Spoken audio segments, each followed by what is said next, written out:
नमस्कार भाइयों बहनों। अब हम गीता के 18वें श्लोक जो कि अध्याय 4 का है, इसका अध्ययन करेंगे। इसमें भी श्री कृष्ण भगवान कर्म के ही बारे में बता रहे हैं कि मनुष्य को कैसे कर्म करने चाहिए जिससे कि उसे मोक्ष प्राप्त हो। ये सब अर्जुन के पूछने पर वे कर्म के बारे में उन्हें बता रहे हैं। इसमें कहते हैं कि कर्मण्य अकर्मण्य यह पश्चेद कर्मणि च कर्म यह स बुद्धिमान मनुष्येषु स युक्त कृष्ण कर्म कृत। इसमें वे कहते हैं कि जो मनुष्य कर्म में अकर्म देखता है और जो अकर्म में कर्म देखता है वह मनुष्य में बुद्धिमान है और वह योगी समस्त कर्मों का करने वाला है।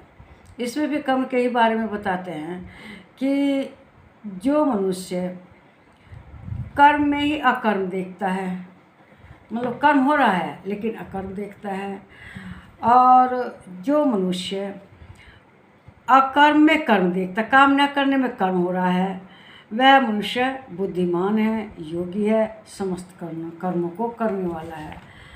अब कुछ आदमी देखते होंगे कि एक आदमी चुपचाप बैठा रहता है, कुछ नहीं बोलता, चुपचाप बैठा हुआ है, लेकिन बैठा नहीं है चुपचाप, वो कुछ अच्छा काम कर रहा है, या तो भगवान का नाम जप रहा है या कुछ भविष्य में होने वाले काम के बड़ी चिंतित है, चिंता कर रहा है।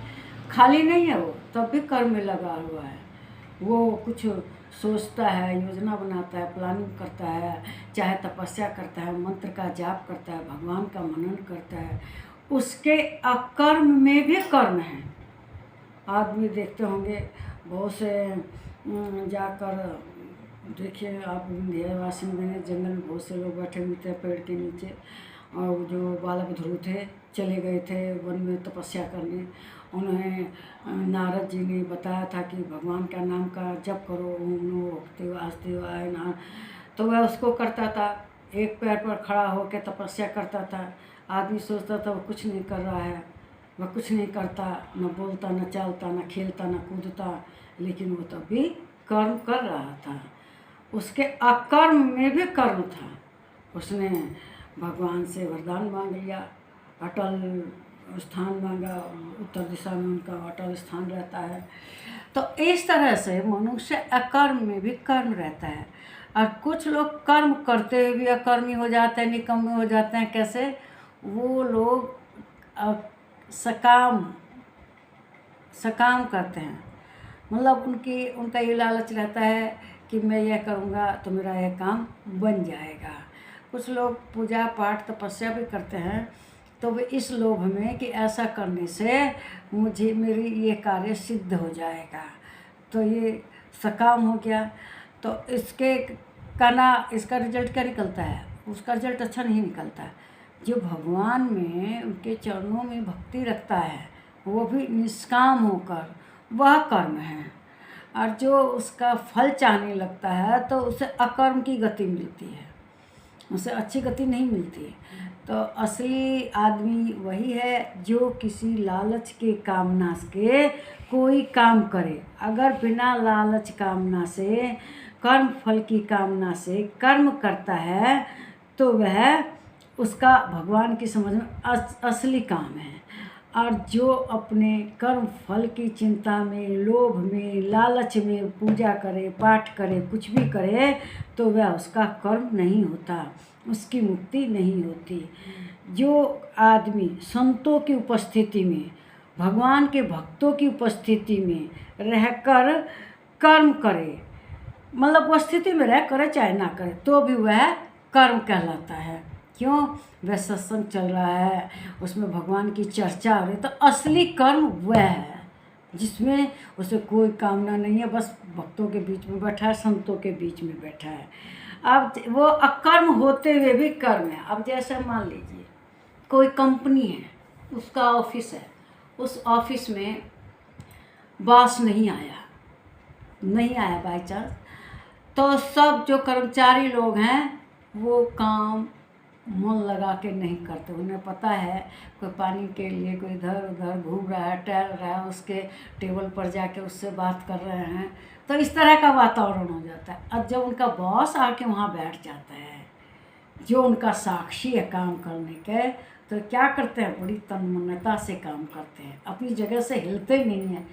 तो बॉस बैठा है, काम नहीं कर रहा है, तब भी उसका काम हो गया कि उसके चलते सारा ऑफिस एक्टिव है, अच्छी तरह से काम चल रहा है। और उसका मतलब काम का जो साक्षी है, जो देख रहा है, तो उसका इसी तरह भक्तों के बीच में, संतों के बीच में बैठ के जो अपना प्रवचन वचन जो भी कर रहा है, बैठा है, वही उसका सत्संग है, और वह कर्म है, वो उसका मोक्ष का रास्ता देता है। बॉस काम नहीं कर रहा है, लेकिन उसकी उपस्थिति में भी काम हो रहा है, तो क्या हो गया, वो असली सकर्म हो गया, काम हो गया, न होते हुए भी हो गया, और रहता है नहीं, न रहते हुए नहीं होता, होने पर हो जाता है, इसलिए वह कर्म हो गया।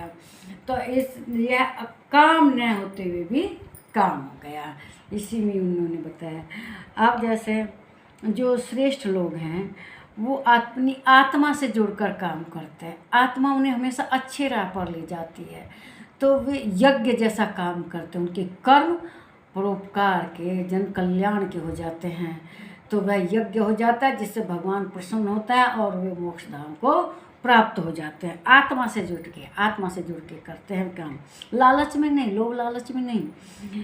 तो जिसे ज्ञान नहीं है वह कुछ नहीं करता, जिसे इस बात का ज्ञान है कि मुझे कैसे कर्म करने चाहिए, नहीं करने चाहिए, जिसे इस भगवान के चरणों में विश्वास नहीं रहता, चाहे संतों में, भक्तों में, भगवान की चर्चा में विश्वास नहीं रहता, वह कुछ भी काम करे, उसके काम नहीं कहलाते, उसके कर्म नहीं कहलाते, बल्कि जैसे वो काम करता है अहंकारी होके कि मैं तो बहुत बड़ा आदमी हूँ, ना उसे सत्संग में जाना, ना कहीं जाना, चर्चा में जाना है, उसे तो बस अपने घर, अपने उस काम में ही दिन रात लिप्त रहना है, तो वो आदमी काम करते हुए भी निकम्मा हो जाता है, वो कुछ नहीं गिराता, भगवान की दृष्टि में उसे मुक्ति और स्वर्ग नहीं मिलता, उसे तो इसी पृथ्वी पर बार बार अपने कर्मों को भोगने के लिए आना पड़ता है। लेकिन जो वास्तविक करता है, जो भगवान के शरण में रह के भक्तों में, संतों में, भगवान की चर्चा में रहता है और दिन रात भगवान का स्मरण में रहता है, वो न करते हुए भी सब कुछ करता है।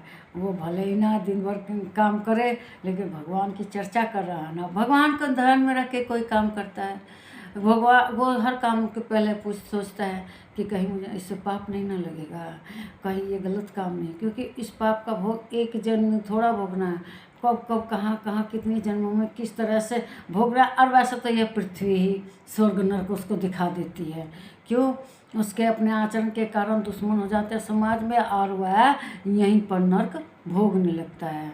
इसलिए मेरे इस वीडियो को लाइक कीजिए, शेयर कीजिए, इस पर कमेंट कीजिए, और प्लीज़ मेरे चैनल को सब्सक्राइब कीजिए। नमस्कार मेरे प्यारे भाइयों बहनों बच्चों।